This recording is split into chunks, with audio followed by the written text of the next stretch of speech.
anat, el que passa que per qüestions d'agenda no puc anar-hi, però jo ho recolzo i jo hi hagués anat.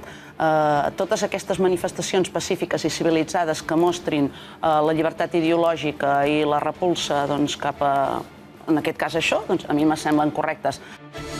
Buenas noches. Vuelve la tensión y la violencia a las calles catalanas. Felipe VI ha regresado este jueves a Cataluña para presidir la entrega de los premios Fundación Princesa de Gerona, lazos amarillos, pintadas contra la corona, imágenes de Felipe VI ultra rajadas y para colmo los CDR y miembros de la CUP de carnaval con caretas de elefante quemando imágenes de su majestad. Y mientras en Estados Unidos Quim Torra aprovecha una invitación cultural para volver a insultar a España y esta vez buscar el mayor eco internacional. ¿Qué piensa hacer Pedro Sánchez mientras sus cómplices en el asalto a la Moncloa siguen aprovechando cualquier espacio para promover su odio y desprestigiar a nuestro país? La respuesta es la misma de siempre, absolutamente nada. El líder socialista continúa ganando tiempo porque sabe que su trono presidencial tiene las patas de barro y difícilmente va a resistir hasta las próximas elecciones. Acercando a los golpistas a Cataluña, a los etarras al País Vasco o mirando hacia otro lado al mismo tiempo que permite que la imagen internacional de España siga desangrándose. Da igual, para Sánchez todos los métodos son válidos mientras que le permiten seguir agarrado al único clavo que le importa, la Moncloa, y mientras los que ardemos somos nosotros. Más noticias en nuestro sumario.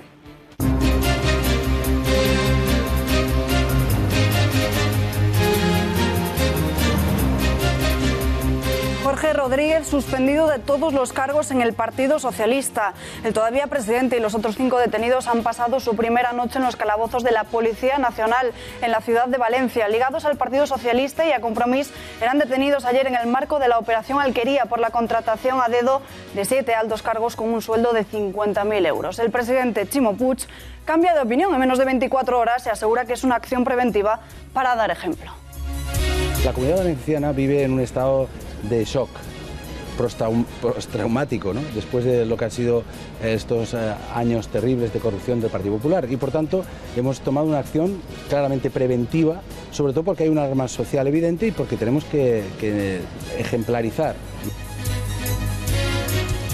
La negociación entre el Partido Socialista y Unidos Podemos para pactar la nueva cúpula de Radio y Televisión Española se complica. La propuesta inicial del periodista Arsenio Escolar se ha opuesto a la de Ana Pardo de Vera, directora de Público. El debate es intenso y no se va a resolver hasta última hora de esta tarde, según fuentes parlamentarias que insisten en que todo está muy abierto y podría buscarse una tercera opción. Menos de una semana para el 5 de julio, día en el que los pocos afiliados que se han inscrito van a decidir sus 2 candidatos favoritos para presidir el Partido Popular. En medio de la polémica por el bajo número de afiliados y por la falta de un debate público entre los candidatos, siguen las denuncias en la campaña popular a suceder a Rajoy al frente del partido. El último, Pablo Casado, que denuncia zancadillas en su campaña y presiones a dirigentes territoriales para que dirijan el voto a un determinado aspirante.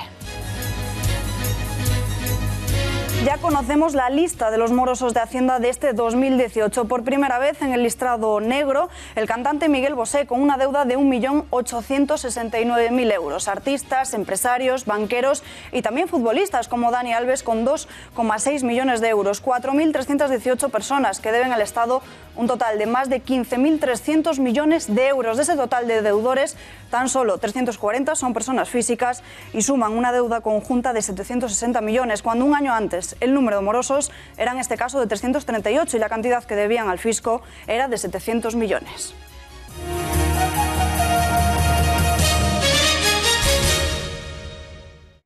Campaña vertiginosa sucederá a Mariano Rajoy. Pablo Casado denuncia ahora zancadillas a menos de una semana de que voten todos los afiliados en el Congreso. El candidato popular descarta unir su candidatura a la de cualquier otro y si pierde no quiere nada de nada. Yo no quiero ser ni secretario general, ni portavoz parlamentario, ni candidato a la alcaldía de Madrid, ni candidato a la Comunidad de Madrid. Si pierdo no pasa absolutamente nada, ¿sabes? Sé pagar la hipoteca. Soraya Sáenz de Santa María evita el cuerpo a cuerpo y responde a Pablo Casado. Niega que los adversarios sean sus compañeros de partido en esa referencia a las denuncias de que hay presiones a los dirigentes territoriales para que dirijan el voto a un determinado aspirante. La que fuera vicepresidenta señala a Pedro Sánchez, a los socialistas, a los independentistas que gobiernan con él y los populistas de Pablo Iglesias como sus principales contrincantes. Mire, yo no tengo mis adversarios entre mis compañeros de partido. Mis adversarios son el señor Pedro Sánchez y los socialistas, los independentistas que gobiernan con él y los populistas de Pablo Iglesias. Yo creo que entre nosotros somos compañeros y lo tenemos que seguir siendo el día 21.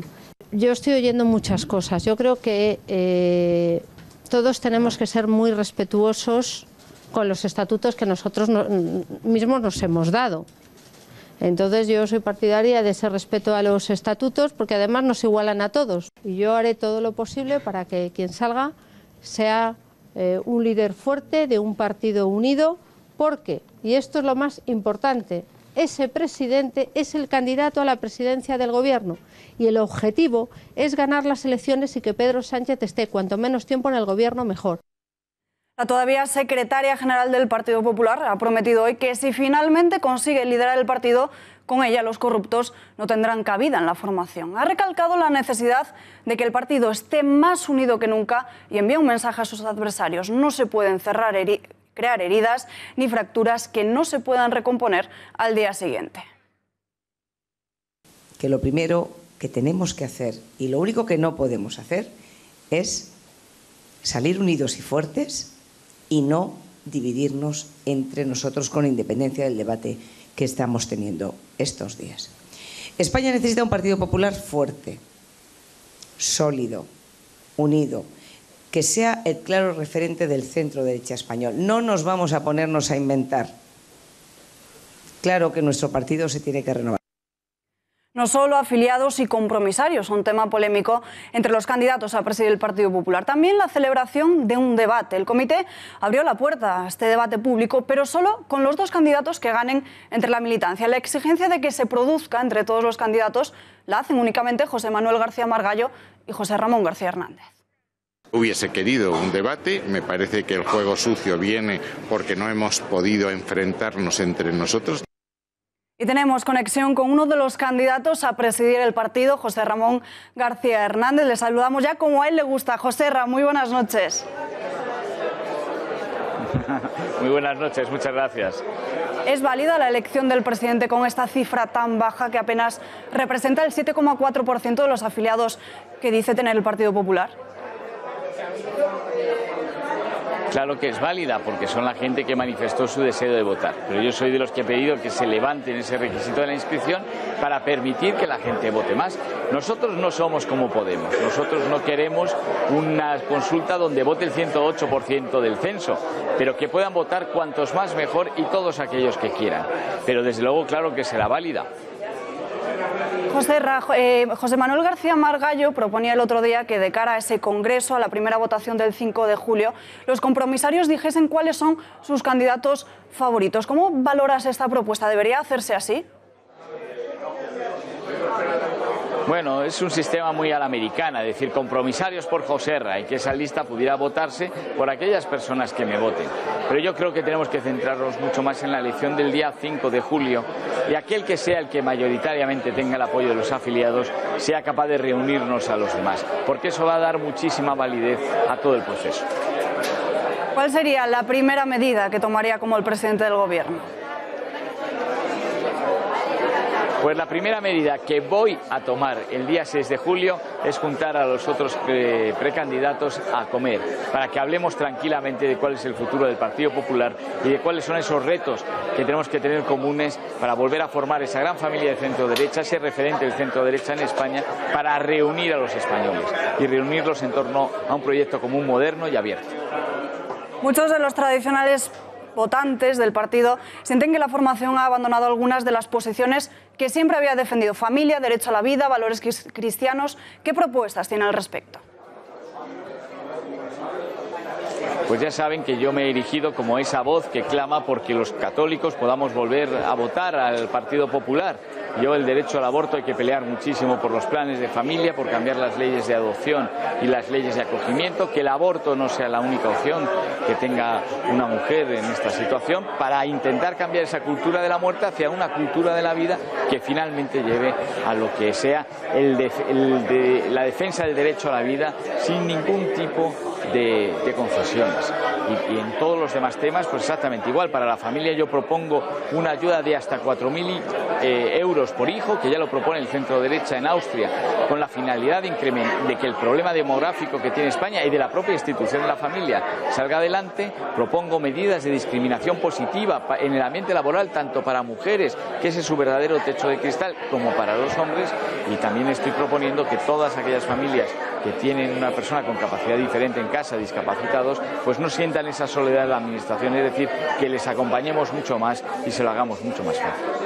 Hablaba antes que el 6 de julio pretende sentarse a comer con el resto de precandidatos. Si finalmente usted no es uno de esos dos candidatos elegidos... Dígame. Y que les voy a invitar yo a comer. Si finalmente usted no es elegido el día 5, ¿descarta integrarse en alguna candidatura? ¿Y de hacerlo sería la de Pablo Casado? No, yo llegaré hasta el día 5, hasta el final. Es un compromiso que he adquirido con todo el mundo y yo creo que el proceso se sigue desarrollando en la misma lógica en que todos podemos presentar nuestros proyectos. Yo lo fundamental es el proyecto, no es un juego de caras ni de quién se integra o no se integra en una candidatura. Yo soy el candidato de los afiliados y yo haré lo que los afiliados me estén mandando, pero el día 5 es fundamental que todos podamos votar en conciencia qué Partido Popular queremos, qué Partido Popular es el mejor. ¿Hay presiones a los diferentes dirigentes territoriales, tal y como denuncia Pablo Casado? Pues yo no las he sentido, yo todas las sedes, hoy mismo estamos ahora mismo en unas sedes, te acoge todo el mundo, viene la gente que quiere y yo de esas presiones pues no las he sentido, la verdad. A su juicio, ¿por qué no hay debate entre los 6 candidatos a presidir el Partido Popular? Hombre, yo entiendo que Margallo y yo somos muy buenos debatiendo, Pablo también lo es, Soraya lo es, Cospedal también lo es, a Elio lo conozco menos, pero nadie entiende por qué no hay un debate. Joserra, hace unos días veíamos cómo la campaña se iniciaba en medio de una especie de guerra pública por ver quién lo hubiese hecho mejor con la crisis catalana. Si usted hubiese estado al frente del gobierno en ese momento, hubiese aplicado el 155 antes, ¿qué medidas hubiese tomado? Yo siempre lo he dicho, yo hubiera aplicado unas medidas mucho más rigurosas y sobre todo en TV3 hubiera encargado a profesionales porque se convirtió en una máquina de propaganda secesionista excluyente. Y yo creo que eso era capital. Y desde luego, lo he dicho, hay una medida muy concreta que yo estoy defendiendo constantemente, que es que la sanidad y la educación se vuelvan a centralizar, respetando todas las diferencias culturales, pero acabando de una vez por todas con el chantaje autonómicamente correcto, que para mí es el peor de los chantajes. Y eso haría que no se detraigan recursos de la administración pública, de la sanidad y la educación para alimentar el Prusés o abrir no sé qué Diplocat en no se sabe qué parte del mundo. Y eso es lo que teníamos que haber hecho con el 155, mucho más rigor en la aplicación, intentando ya solventar esas partidas que fueron a aumentar el gasto para toda esta gente que se ha dedicado al Prusés y que se la ha quitado a los catalanes. ¿Sánchez está abriendo la mano a los separatistas únicamente para conseguir mantenerse en el poder? No, ya se va a mantener en el poder. Sánchez ya está pagando la factura, el precio con el que se comprometió. Y yo desde aquí quiero denunciar una intuición que tengo. Yo creo que Sánchez va a hacer un referéndum pactado con Quim Torra. Y yo también quiero aprovechar para volver a pedir la dimisión de Quim Torra. No puede quedarse un minuto más al frente de la Generalitat, al frente de una institución o una persona que denigra a otras instituciones, en este caso a la que representa a España y a los españoles. Por eso también propongo una ley para la defensa de los símbolos y las instituciones del Estado, porque nos tenemos que proteger como democracia frente a estos señores que no están a la altura del cargo que ocupan. Para modificar, hablaba antes ahora de sanidad y educación, sería necesaria una reforma de la Constitución española y tendría que contar con el Partido Socialista. ¿Cedería el Partido Socialista? No, se puede hacer de dos formas. Una reforma constitucional, pero también se puede hacer modificando los estatutos de autonomía, que son leyes orgánicas. Y si soy presidente del Partido Popular, allí donde gobierne el Partido Popular, se hará de esa forma, porque tenemos que llevar a todos a una propuesta mejor en términos de dignidad y igualdad para todos los españoles. Y sobre todo tener una posición de negociación frente a los nacionalismos, porque no es lo mismo ir a una negociación viendo qué te piden que tú tener una posición en la que tú negocias diciendo qué es lo que quieres. Pues José Ramón García Hernández, muchísimas gracias por estar con nosotros en directo y mucha suerte. Muchas gracias, buenas noches. 869.000 afiliados, pero de cara a la primera votación, el 5 de julio, tan solo va a participar un 7,4% de la militancia, es decir, 64.523 militantes. Y ya hemos conocido a los afiliados que van a tener voz en esta cita. Vamos a ver algunas de las comunidades autónomas con más peso en el sistema electoral del Partido Popular. Vamos a comenzar por la Comunidad Valenciana, porque el dato es desalentador. Teóricamente tiene 149.000 afiliados y simplemente se han apuntado, lo vamos a ver aquí, 8.974, lo que supone el 6% del total de los militantes. Para la elección de la actual presidenta, de Isabel Bonig, se inscribieron 6.800. Vamos a ver ahora otro ejemplo. Nos vamos hasta Castilla y León, porque aquí el Partido Popular dice tener 49.621 afiliados y tan solo se han inscrito 6.691, lo que supone un 13,4% de la militancia. Y seguimos por el norte, nos vamos ahora hasta Galicia, lugar donde se esperaba que saliese el candidato a presidir el Partido Popular, Alberto Núñez Feijóo, que finalmente decidió descartarse, como saben. 101.100 afiliados y votarán solamente 4.222, es decir, un 4%. Y nos vamos ahora hasta la Comunidad de Madrid, hasta la capital. En la región hay, como saben, 94.000 afiliados y, como vemos, únicamente van a votar 10.000. Es decir, el Partido Popular de Madrid pretendía llegar, como hizo en su día, a los 11.000 que consiguió con Cristina Cifuentes, pero sin embargo únicamente veremos un 10,5% que votarán. Y vamos ahora hasta el sur del país, hasta el sur, hasta Andalucía, porque hay aquí 169.000 afiliados, pero atención, tan solo votarán 12.000, es decir, un 7%, como vemos, datos demasiado bajos, sin duda. Y por último ya, Castilla-La Mancha, el feudo de la secretaria general, María Dolores de Cospedal, y el número de inscritos ha subido un 33% con respecto al Congreso Regional, pero de los 51.000 afiliados que se supone que dice tener el Partido Popular, únicamente se han inscrito para votar 4.803, es decir, un 9,2% según los primeros datos ofrecidos por la organización.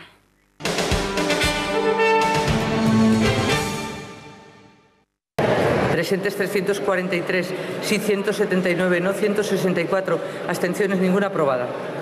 Y pasamos ahora, señorías, luz verde a los presupuestos generales de este 2018. La propia ministra de Hacienda, María Jesús Montero, ha tenido que defender las cuentas que Sánchez ha heredado del Ejecutivo Popular de Mariano Rajoy, unos presupuestos del anterior titular de Hacienda, de Cristóbal Montoro. El Congreso de los Diputados ha dado su respaldo en el Pleno al proyecto presupuestario que asumió Sánchez, a pesar de rechazarlo, y también a 32 de las enmiendas del Senado. También el Partido Popular ha tenido que hacer frente a las recriminaciones de otros grupos, como el Partido Socialista o el PNV, que les han acusado de haber utilizado las enmiendas en el Senado, donde tienen mayoría absoluta para modificar las cuentas como una suerte de colleja o venganza contra los nacionalistas vascos. Y seguimos hablando porque en la Cámara Baja nos vamos ahora hasta Bruselas, lugar al que ha viajado el presidente del Gobierno, Pedro Sánchez, para participar en su primer Congreso Europeo. Sin embargo, su primera parada ha sido para reunirse con el presidente de la Comisión Europea. Juncker le ha presentado ante los medios de comunicación como el chico nuevo. No es la primera vez que ambos se ven las caras, y es que los dos estuvieron presentes en la cumbre sobre inmigración del pasado domingo y a la que asistieron varios líderes comunitarios. En esa ocasión ya hubo un primer saludo y una breve conversación, pero hoy es la primera vez que ambos han mantenido una reunión a solas y en la que, según fuentes españolas, Sánchez ha reiterado la apuesta decididamente europeísta de su gobierno. La inmigración, como vemos, continúa dando de qué hablar. La ministra de Trabajo, Inmigraciones y Seguridad Social, Magdalena Valerio, ha pedido que en este Consejo se dé una salida razonable y justa a la presión migratoria. Más apoyo y aquí ningún país se puede escaquear. O sea, todos tenemos corresponsabilidad. Nosotros como gobierno tuvimos hace unos días un gesto que es con el Aquarius, que iba a la deriva, no le querían en Italia, no le querían en Malta y decidimos que viniesen aquí y se ha dado una solución a un problema humanitario. Pero es que ese mismo fin de semana de recogida del Aquarius tuvimos más de 2 Aquarius de personas que vinieron en pateras, ¿vale? Sí, por el sur de España, que también les tenemos que dar una salida humanitaria. La negociación entre el Partido Socialista y Unidos Podemos para pactar la nueva cúpula de Radio Televisión Española se complica. A la propuesta inicial del periodista Arsenio Escolar se ha opuesto la de Ana Pardo de Vera, directora de Público. El debate es intenso y no se va a resolver hasta última hora de este día, según fuentes parlamentarias que insisten que todo está muy abierto y que podría buscarse una tercera opción. En las últimas horas se han producido intensas negociaciones entre ambos partidos, con reuniones y llamadas constantes, y también baile de nombres típico de un tira-afloja de este nivel. El gobierno de Pedro Sánchez y su equipo lideran la negociación, pero su debilidad parlamentaria cuenta solo con 84 diputados de 350, lo que le obliga a contar con Podemos en prácticamente todas las decisiones importantes, por lo que Pablo Iglesias está participando en la primera línea de estas conversaciones. Marta García Villanueva, ¿quién es Arsenio Escolar? Pues Arsenio Escolar es un periodista con un pasado laboral muy extenso y padre del también periodista Ignacio Escolar, director del diario .es. Cuando era joven estudió periodismo y se licenció en Filología Hispánica en la Universidad Complutense de Madrid. Comenzó su carrera profesional en el Diario del Magisterio, Escuela Española, pero su larga trayectoria se caracteriza por los diferentes cargos que ha ocupado en muchos periódicos españoles. Vamos a verlo porque fue su director en el diario de tirada nacional El País. También lo fue en el periódico económico 5 Días y ocupó el cargo de redactor jefe del diario El Sol. A esto se le suma que dirigió, aunque solo durante 2 meses, el diario Claro, considerado el primer periódico de prensa sensacionalista de España. También fue director de Diario 16 en Burgos y estuvo vinculado desde su fundación al diario 20 Minutos, del que fue director hasta 2017. Y continuamos porque Escolar es analista político en distintos medios y por ello una cara conocida de las tertulias, en especial de las de Televisión Española, donde tiene un largo recorrido en el espacio de las mañanas, los desayunos y en Radio Nacional de España. Ahora también dirige un proyecto nuevo creado por él mismo llamado Archiletras, un medio de comunicación global y panhispánico. Y además también es presidente de la Asociación Española de Editoriales de Publicaciones Periódicas. Y este, Alba, es el nombre más sonado para presidir Radio Televisión Española. Gracias, Marta. Y vamos a ver, porque es de marcado carácter progresista, como decías, Arsenio Escolar es uno de los periodistas propuestos por Pedro Sánchez para dirigir Radio Televisión Española. ¿Será complicado que el socialista tenga el apoyo de Podemos, puesto que Escolar tuvo un encontronazo con el líder de las filas moradas? De marcado carácter progresista, la carrera periodística de Arsenio Escolar siempre ha tendido hacia la izquierda. Fundador del diario 20 Minutos, Escolar es conocido en la profesión, entre otras cosas, por ser uno de los periodistas más cercanos a la reina Leticia y ser simpatizante del PSOE. Quizá por ello Pedro Sánchez ha pensado en él para que despolitice, nótese la ironía, Radio Televisión Española desde la presidencia. Al contrario que su hijo periodista Ignacio, Arsenio Escolar no es hombre de polémicas. Sin embargo, hace poco libró una con el propio Pablo Iglesias a propósito de la compra del chalet de 600.000 euros por parte del líder de Podemos. Escolar le acusaba de no vivir acorde al discurso del partido. 600.000 euros casi, financiarlo, esa compra, pues me parece que es un error, porque no responde al modelo de tipo de vida que ellos llevan predicando, en el buen sentido de predicar, no hay ningún matiz peyorativo. Pero no es el único roce que ha tenido con el líder de Podemos. Un desafortunado comentario en la cuenta de Twitter de 20 Minutos motivó la respuesta colérica de Pablo Iglesias. Pedimos disculpas, en especial a Pablo Iglesias, por este desafortunado tuit que vamos a eliminar. ¿De verdad era necesario mezclar a ETA con mi cumpleaños, Arsenio Escolar? No os lo he visto hacer con otros. De esta forma, los socialistas propondrán a Arsenio Escolar, a Podemos y a los partidos nacionalistas para que dirija la televisión pública española.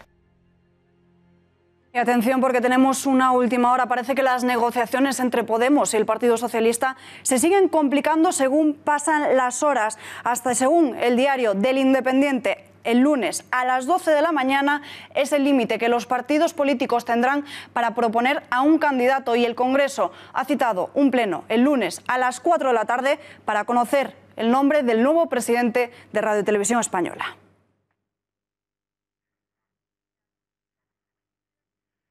Pero es Radio Televisión Española más independiente y más plural cuando gobierna la izquierda en nuestro país. Las cámaras de este informativo han salido a las calles para saber qué opinan los ciudadanos. Desde luego, como medida general, no creo que se pueda apreciar ningún cambio. De ninguna manera. Aparentemente sí, pero luego en profundidad vete tú a saber cómo se lo maneja entre ellos. Yo pienso que sí, que son más independientes y más veraces. Televisión pública para todo y independiente. Creo que sí, realmente yo creo que no es independiente nunca, siempre está condicionada pues al partido político que nos gobierna. Bueno, es difícil que cuando haya un gobierno no se contagie un poco el de política. Yo creo que son iguales de independientes. Yo creo que sí que se guía mucho por el partido que está gobernando en ese momento. Creo que es una televisión pública y que por eso mismo ellos no se mantienen al margen. Evidentemente no. Cuando gobierna el PSOE es menos independiente que cuando gobierna el PP. Tampoco es que sea muy independiente cuando gobierna el PP, pero desde luego más independiente que cuando gobierna el PSOE. No necesariamente. Creo que ahora mismo no sé si se mojan cuando gobierna ninguno.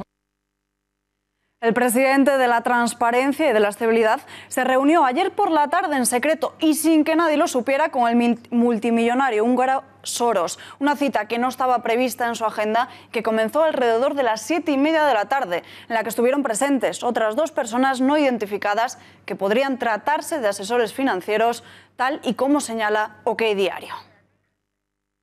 Y para analizar en profundidad la controvertida figura de Soros, hablamos ya con Fernando Paz, director de Tiempos Modernos. Muy buenas noches, Fernando. Muy buenas noches. Para unos mecenas, para otros especulador sin escrúpulos. ¿Quién es realmente Soros? Bueno, que es un especulador no cabe la menor de las dudas. Así comenzó su carrera, o así comenzó a hacer su carrera como multimillonario, especulando en los mercados financieros y a punto de hundir la libra esterlina. No cabe duda de que allí sacó unos enormes beneficios a partir de ese momento, y que es especulador no se puede poner en duda. Habrá quien crea también que es un mecenas, en tanto en cuanto es financiero y financiador de movimientos de tipo migratorio, como ha sido denunciado públicamente, y de otras muchas causas que hay en el mundo, incluyendo revoluciones, golpes de Estado, etcétera. Pese a tener origen húngaro, Soros es una figura muy discutida en nuestro propio país. ¿Por qué? En su propio país. Bueno, Soros es una figura efectivamente de origen judío-húngaro, es una persona que en su país pues, alcanza un altísimo rechazo, entre otras cosas porque las políticas que favorece Soros, las políticas que condiciona Soros en medio mundo, y me estoy quedando corto al decir medio, son políticas que perjudican enormemente a Hungría en su condición de país fronterizo de la Unión Europea, y ha sido públicamente reprobado por las autoridades húngaras, parece que con un respaldo muy mayoritario de su pueblo natal, del pueblo húngaro. Soros también ha financiado movimientos separatistas en diferentes puntos calientes del planeta, incluida Cataluña. ¿Qué puede querer Sánchez de él? Bueno, efectivamente, ha estado promoviendo golpes de Estado y ha estado promoviendo movimientos separatistas. El caso de Cataluña es uno que reúne los 2 requisitos de golpe de Estado y de movimiento separatista, y también lo hizo en Ucrania con la Revolución Naranja. ¿Qué puede querer Pedro Sánchez? Pues yo creo que lo más preocupante no es lo que pueda querer Pedro Sánchez, lo más preocupante es lo que pueda querer Soros de Pedro Sánchez. Aquí la jerarquía hay que citarla invertida. No es Pedro Sánchez Soros, sino Soros o Pedro Sánchez. Es Soros quien ha ido a visitar a Pedro Sánchez, y es Pedro Sánchez quien rinde pleitesía a Soros. El programa de Pedro Sánchez es el programa globalista, el programa mundialista del señor George Soros, ni más ni menos. Y por último, ¿en qué espectro ideológico lo situarías? Lo preguntamos porque es afín a movimientos populistas y a la vez se dedica a hundir economías especulando. Bueno, el espectro ideológico de Soros es muy amplio y variado. Digamos que es una expresión, si se quiere, un tanto radicalizada del régimen, del sistema en el que vivimos. No es ni de derechas ni de izquierdas, por decirlo así, ni falta que hace, porque todo eso hace tiempo que ya ha saltado por los aires. George Soros tiene una agenda globalista, una agenda mundialista, que es realmente por donde pasa hoy la línea divisoria en el mundo de la política occidental. No hay más que gente que defiende la identidad y la soberanía y gente que está en contra de la identidad de los pueblos. El mecenas, el impulsor, el propulsor y el arquitecto de aquellos que quieren destruir la soberanía de los pueblos, de aquellos que tienen un proyecto transnacional y de aquellos que quieren usurpar la capacidad de decisión de los pueblos, como digo, y su soberanía, ese mecenas es George Soros. Fernando, gracias por tu análisis. Muy buenas noches. Un placer, muy buenas noches. Y seguimos analizando este encuentro con la periodista que ha conseguido esta exclusiva, Raquel Tejero, redactora de OK Diario. Raquel, muy buenas noches. Hola, buenas noches. El presidente de la supuesta transparencia se reúne en secreto con Soros. ¿Por qué ocultar esta cita? Bueno, porque este personaje, el señor George Soros, es un personaje muy controvertido y no creo que el presidente en sus primeros días quiera dar a conocer una reunión de este calibre. Soros, a través de uno de sus lobbies que financia, ha colaborado con el independentismo catalán. ¿Es posible que Sánchez le haya pedido colaboración para rebajar la tensión en Cataluña? Y en tal caso, de ser así, ¿sería la última muestra de traición del presidente socialista? Bueno, Soros siempre se ha posicionado a favor del independentismo catalán y Pedro Sánchez, como vimos en la última semana, ha enviado a su emisario Pablo Iglesias a una reunión con los presidentes de las asociaciones independentistas ANC y Unión Cultural. Entonces, la verdad es que no me sorprendería para nada. Soros es conocido por no tener escrúpulos y aprovecharse de las naciones y territorios con cierta inestabilidad para sacar beneficio propio, azuzando y especulando con sus problemas. ¿Tiene sentido que Sánchez le tome por consejero cuando hasta en Hungría, su país de origen, reniegan de él? En mi opinión no tiene mucho sentido y además creo que es dar pasos atrás en la presidencia del señor Pedro Sánchez, pero bueno, el presidente del Gobierno de España tendrá que ver cuáles son sus próximas medidas. Soros también es conocido por ser partidario y promotor de la inmigración ilegal masiva a Europa. ¿Han hablado de ese asunto ahora que Sánchez parece que ha abierto las puertas de nuestro país? Sí, como hemos desvelado también en exclusiva en OK Diario, fue uno de los temas tratados, aparte de la privatización de Bankia y, por supuesto, el independentismo catalán. Raquel, gracias y muy buenas noches. Muchas gracias a vosotros. Carpetazo a las fotos propagandísticas de Pedro Sánchez. El gobierno cosmético de la foto, del postureo, era algo más que evidente por sus medidas de carácter ideológico, pero también por todas las imágenes que responden a una estrategia de puro marketing. Tormentan el Palacio de la Moncloa a cuenta de una instantánea de un book fotográfico con el que el nuevo equipo presidencial intentaba adornar la imagen del flamante jefe del Ejecutivo. Las manos de Sánchez, que muestran, según sus palabras, determinación. El líder del Ejecutivo ha dado la orden de acabar con esta campaña de marketing que ha impulsado a verle corriendo por la Moncloa, tal y como están viendo en sus pantallas, abrazado a su perra o también con unas gafas de sol en el avión.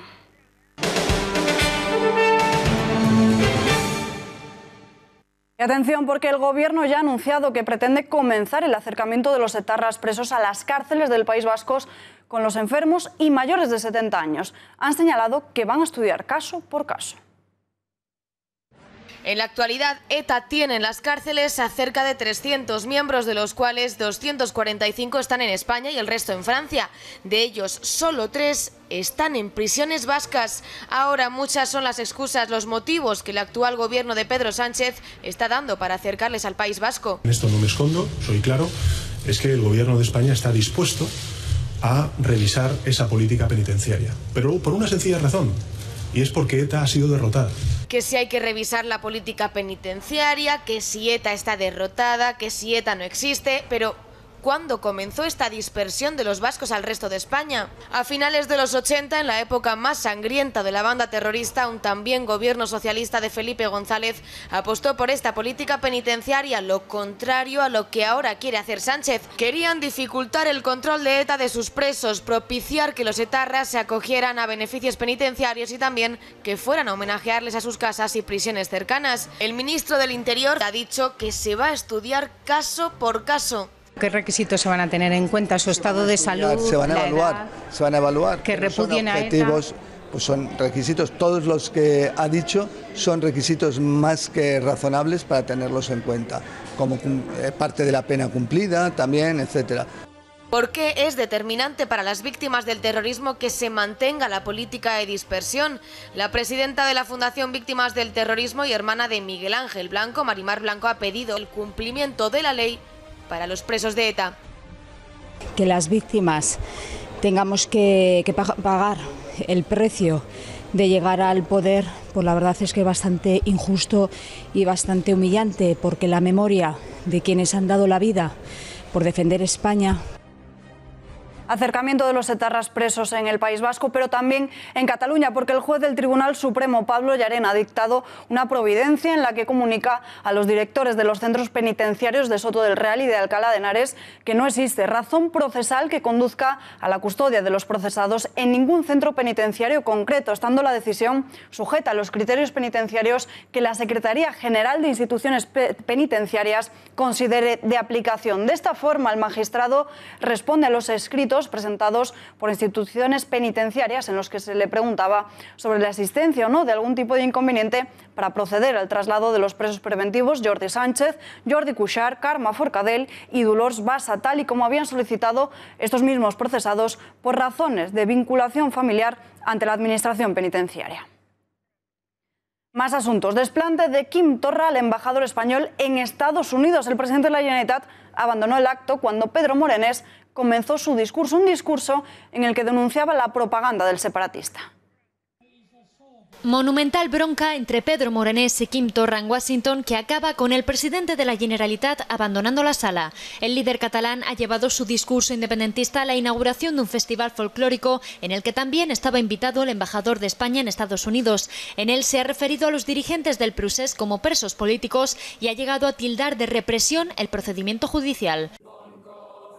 Morenés le rebate sus argumentos citando los reconocimientos internacionales de la calidad democrática de España, negando la existencia de presos políticos y defendiendo la aplicación del artículo 155. Señor Torra, respete a la mayoría y gobierne para todos, no solo para los suyos, porque los catalanes no independentistas resulta que existen, que son libres y merecen su respeto.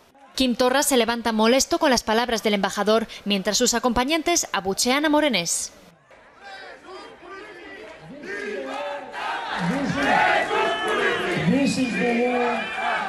La defensa de España por parte del embajador se convierte en una nueva humillación internacional para el Procés. Y el presidente de nuestro país ha evitado criticar el desplante de Torra al embajador de España en Estados Unidos. Asegura que no va a crear confrontación y señala que su gobierno va a ser muy claro en defender lo que representa el Estado español.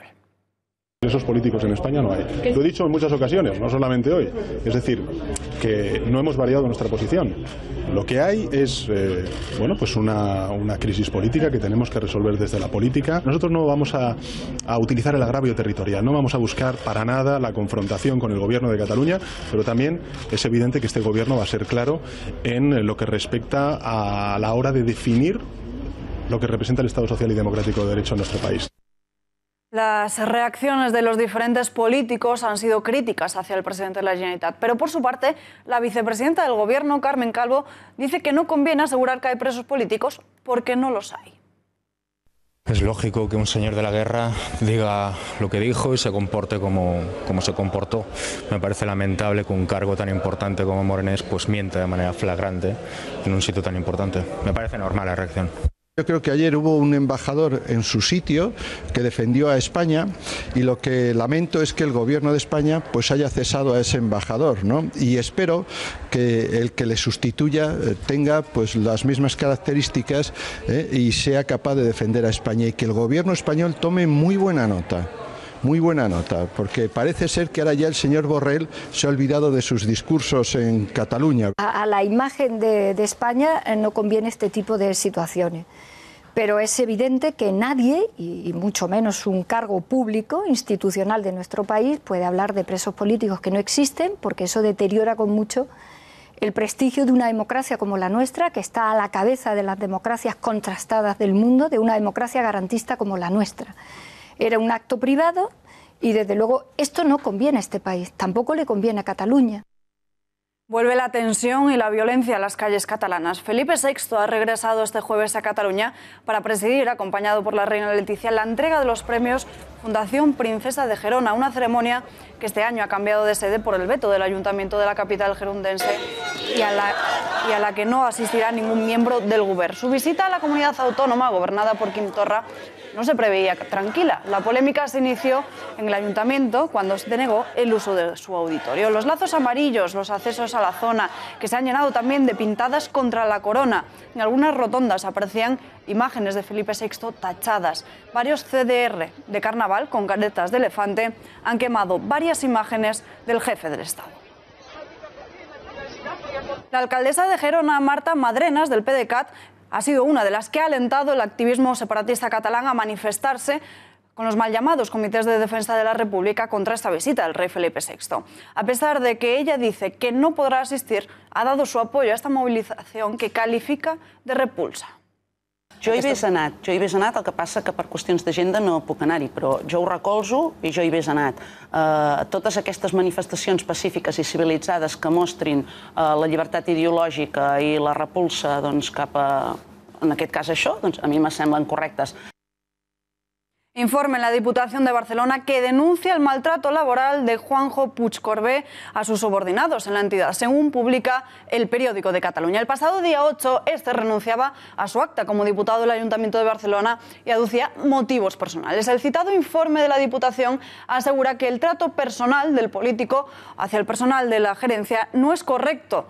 Denotan menosprecio, soberbia, poder y autoridad, llevando esta situación a un nivel público. Este jueves, Puigcorbé ha anunciado que deja el partido de Esquerra, pero atención, porque no abandona su cargo como edil en el ayuntamiento.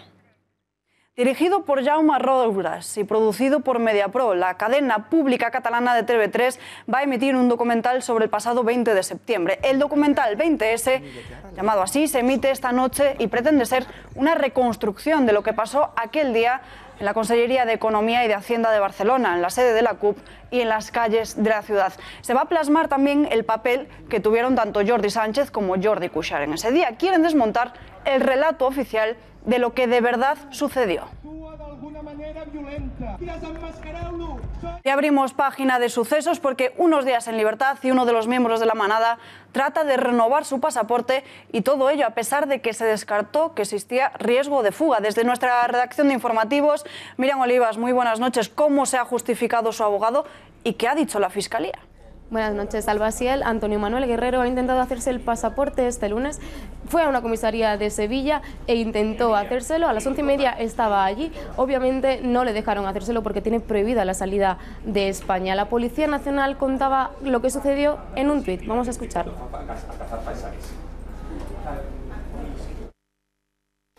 Pillado un miembro de la manada cuando intentaba obtener un pasaporte teniendo en vigor una prohibición de salida del territorio español por un juzgado. Así no.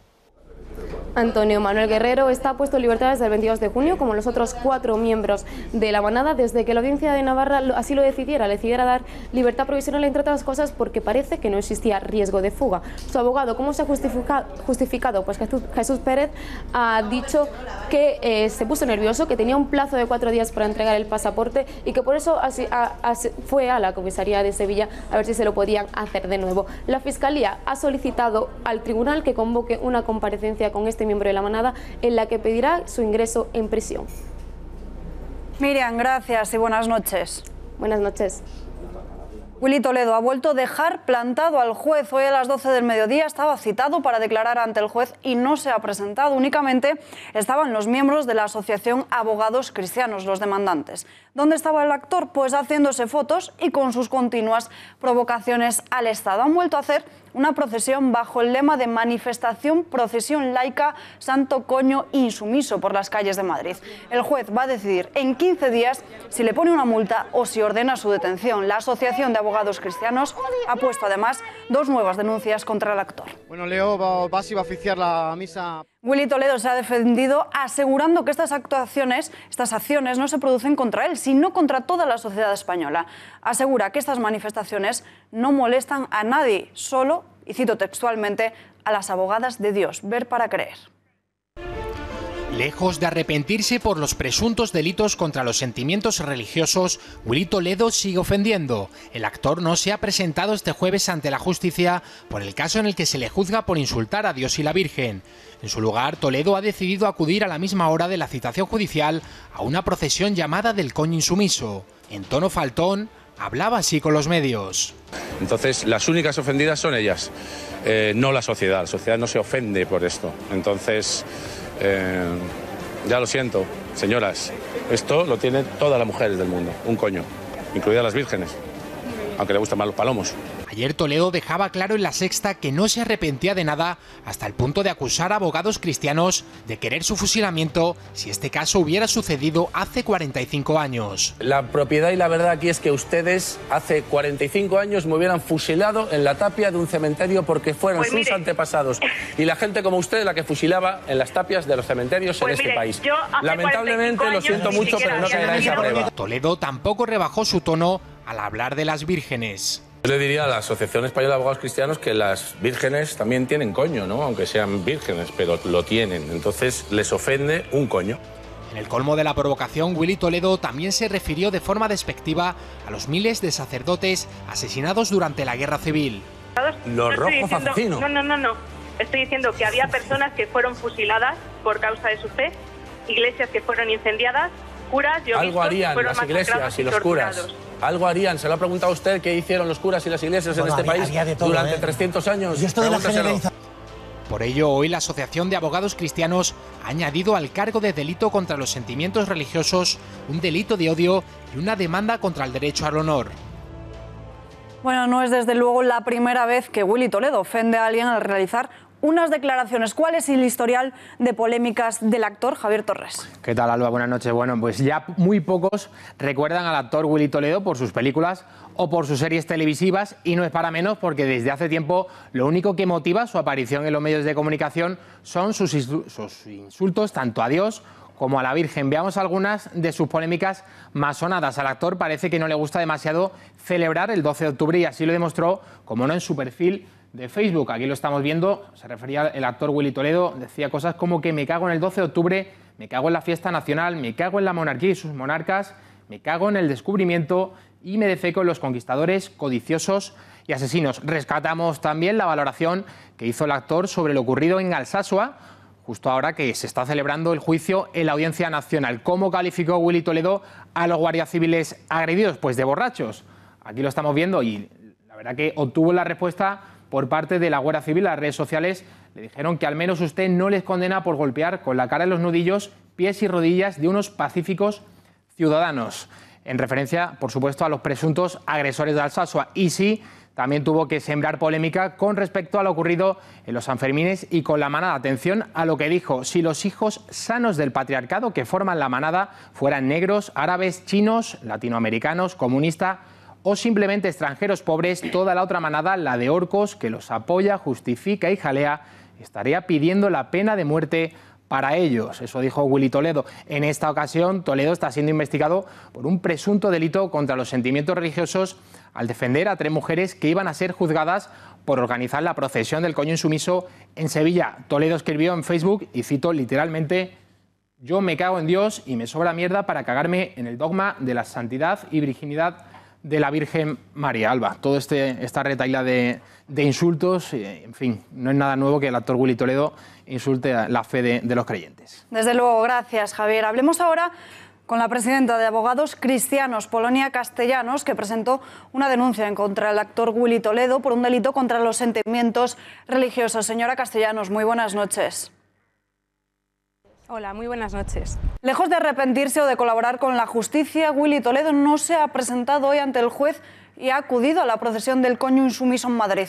¿Qué le parece su actitud? Me parece que es una pena que alguien al que admite que no le contratan tenga que llegar a estos extremos para hacerse publicidad. Pero en cualquier caso, la ley debería cumplirse para todos, la justicia es la misma para todos y este señor pues al final tendrá que someterse a lo que dice la ley. No es más que nadie y por supuesto que todos tenemos que ser iguales ante la ley. El actor sostiene que los insultos a Dios y a la Virgen son libertad de expresión. ¿Por qué está equivocado? Pues porque lo dice, no lo digo yo, lo dice el Tribunal Europeo de Derechos Humanos, lo dice el Supremo y lo dice el Tribunal Constitucional, además en sentencias muy recientes, que la libertad de expresión no es un derecho absoluto y por supuesto que no puede amparar el insulto ni la vejación. Además, al delito contra los sentimientos religiosos hemos de añadir un delito de odio, de incitación al odio y a la violencia, perpetrado por este señor, un señor violento, además, y una demanda contra el honor, por nuestro derecho al honor, por todas las acusaciones que ha vertido. Al final todos los hechos tienen consecuencias y este señor, a costa de hacerse publicidad, pues por supuesto que tendrá que enfrentarse a la ley. Porque han denunciado también a Toledo por un delito de odio y demanda contra el honor. por un delito de odio, porque él en un programa de la Sexta, ayer mismo, cuando señalaba que yo le hubiese fusilado hace 45 años, algo inviable porque no tengo 45 años, y yo le señalé, porque parece que tampoco entiende de historia, que hace 45 años a los que fusilaban fueron a muchas monjas y a muchos obispos a los que torturaban y masacraban simplemente por causa de su fe, también a personas simplemente por ir a misa, iglesias que incendiaban.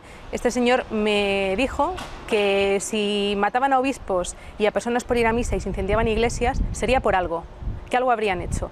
Y lo que no se puede permitir en ningún caso, por lo menos en una sociedad democrática como la española, en la cubana o venezolana que él alaba, pues a lo mejor sí, pero en una sociedad democrática como la española no se puede permitir que se incite al odio de esta manera y que se justifiquen más de 10.000 asesinatos que ocurrieron a personas que persiguieron simplemente por causa de su fe. Señora Castellanos, Willy Toledo se escuda en decir que es libertad de expresión, pero ¿es realmente libertad de expresión o es, mejor dicho, un delito de odio? Por supuesto que es un objeto de delito, me parece un delito de libro. Este señor debería de ser más cauto, debería de ser más prudente y debería saber que la libertad de expresión no ampara todo. Insisto, que esto es un delito de odio de libro y no se puede justificar ningún tipo de asesinato. La violencia nunca está justificada. Este es un señor violento y evidentemente que incita a la violencia. Dice que hay que acabar con nosotros, dice que los obispos, los sacerdotes son tal, imputa delitos constantemente. Este señor que antes pedía que se derogase el artículo 525 del Código Penal, ahora tendrá que pedir que se derogue todo el Código Penal, porque cada vez que habla o cada espectáculo que desgraciadamente hace para hacerse publicidad, está vulnerando la ley. Señora Castellanos, gracias y muy buenas noches. Muchas gracias. Abrimos página internacional. 16 de junio es la fecha que tanto en Estados Unidos y en Rusia han marcado en su calendario. Menos de un mes, de medio mes, para que los presidentes de ambos países, Donald Trump y Vladimir Putin, se reúnan en la capital de Finlandia, en Helsinki. El hecho de este encuentro es ya de por sí un acontecimiento, aunque sus protagonistas insisten que tendrá especial importancia para la seguridad internacional. Temas como Ucrania, Siria, el abandono estadounidense del pacto sobre el programa nuclear iraní y desconfianzas múltiples acumuladas que alimentan una nueva carrera de armamento serán los principales temas a tratar en este encuentro. Y antes de despedirnos lo hacemos con una noticia positiva. El Museo del Prado presenta las nuevas instalaciones de pintura flamenca y el Tesoro del Delfín, dos conjuntos de espacios que permiten poner en valor la variedad. 7 nuevas salas de pintura flamenca del siglo XVII que incluyen obras de artistas como Rubens. Por su parte, el Tesoro está formado por un conjunto de vasos ricos que pertenecieron al gran delfín Luis de Francia, que tras su fallecimiento heredó su hijo Felipe V, primer Borbón español. Una colección que llegó al Prado en 1839 y que ya se puede visitar. Nosotros nos despedimos ya, volvemos mañana con más información a las 8:30. Mientras tanto les dejamos con el tiempo, tiempos modernos y el gato al agua. Hasta mañana.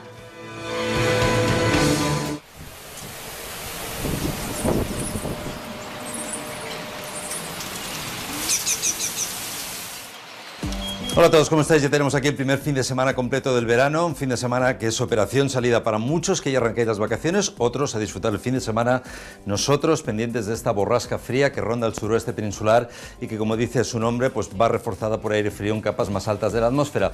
Tendencia que durante el fin de semana se mueva de sur a norte bordeando el oeste peninsular, generando inestabilidad, tormentas, los anticiclones al oeste y al norte, desplazando borrascas y frentes más activos por otras latitudes, pero esta pequeña borrasca que tenemos ahí sí que nos va a complicar el tiempo en algunas comunidades durante el fin de semana. Fijaros como el viernes las tormentas se extienden por esta franja del tercio norte peninsular, Galicia, norte de Castilla y León, Cordillera Cantábrica, algunas zonas cercanas al sistema central, el Alto Ebro, los Pirineos, el Ibérico podría haber alguna gota, con cielos bastante abiertos en el Mediterráneo, aunque en la zona de Cataluña sí que veremos más nubes y posiblemente alguna gota en la costa norte de Cataluña, Baleares libre de nubes, sur peninsular también, y Canarias con los vientos que impulsa esta borrasca de noroeste pues verán más nubes y precipitaciones el viernes. Además las temperaturas tienden a bajar, fijaros que ya no hay máximas superiores a los 35 grados en el sur y bueno, pues en el Mediterráneo desde luego un día increíble para esa operación salida y los que tengáis como destino la playa. Hacia el norte tampoco es que el tiempo en la costa cantábrica vaya a ser catastrófico, pero sí que veremos más intervalos nubosos. Fijaros que el sábado la inestabilidad se comprime más,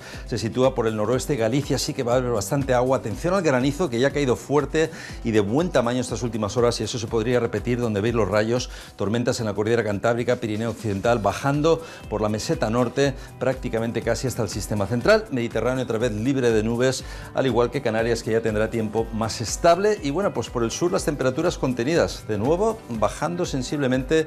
Córdoba 32, y sí que tendremos más calor y bochorno en zonas del Mediterráneo con los vientos de levante. Ya para el domingo la inestabilidad se reduce bastante más, aunque todavía hay que tener en cuenta que podríamos ver algunas tormentas, algunos chubascos aislados por Galicia, la cordillera cantábrica, la meseta norte, el Alto Ebro y el Pirineo más occidental, pero en general tiempo mucho más estable, con algunas nubes de evolución en las sierras del interior peninsular, con los vientos de poniente que siguen aquí abajo en la zona del estrecho, y con Canarias viendo tiempo más estable. Y en cuanto a acumulaciones de precipitación, bueno, pues el viernes vamos a ver cómo gran parte de la acumulación se queda por estas zonas de los Pirineos, zonas de montaña, esa franja que comentábamos, pero fijaros en todo lo que trae esta borrasca, que principalmente cuando ya se acerca al noroeste va a acumular mucha lluvia en zonas de Galicia, más de 40 milímetros en algunas zonas de la comunidad, otras zonas acumulando importantes cantidades, pero ya veis que en general por el sur, por el Mediterráneo, ahí está Canarias, sí que podría haber un poco de lluvia, pero en general muchas zonas de España con tiempo soleado para este primer fin de semana del verano, o sea que disfrutarlo, y aquí seguiremos para contaros qué pasa con el tiempo.